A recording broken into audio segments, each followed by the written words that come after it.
What was your impression of the whole show?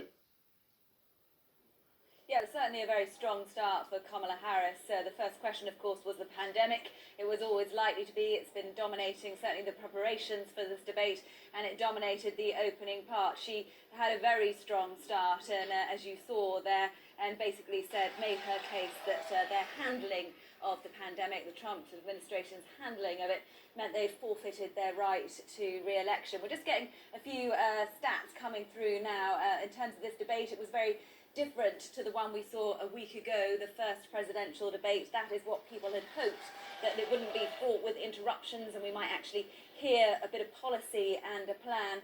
It was a very, very different debate, and perhaps that's what this one will be remembered for. We're now seeing the statistics come through. Mike Pence apparently spoke for nearly 3 minutes longer than Kamala Harris.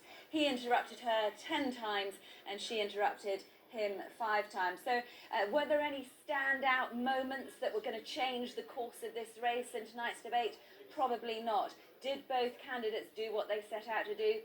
Probably yes. I think for Kamala Harris, she had a very different job to do to that of Mike Pence. Joe Biden leading significantly in the polls at the moment. A health one, of course, they're not always right, but she really needed to maintain that momentum. And I think what she succeeded to do, and what was the most important, was to not make any missteps, which would enable Mr. Pence and his boss to shift the focus of this campaign away from the public health crisis, which is exactly where really they want it to stay. She kicked off, of course, on their record on the pandemic. I mean, Mike Pence, he did a decent job of defending that. It's not an easy thing to do when a pandemic has infected your boss, who's still recovering from his positive diagnosis, and of course claimed the lives of more than 211,000 Americans. I mean, he had his strong points as well on the Supreme Court.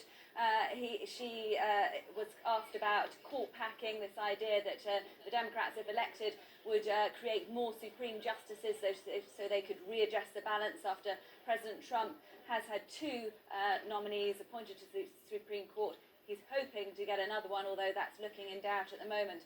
And she didn't really answer that question. She just spoke about how President Trump had not appointed any black federal judges during his first term. So she didn't answer that question. I mean, what the American people wanted, everyone I've spoken to here over the past couple of days, is they wanted to hear more about the plan going forward for each candidate.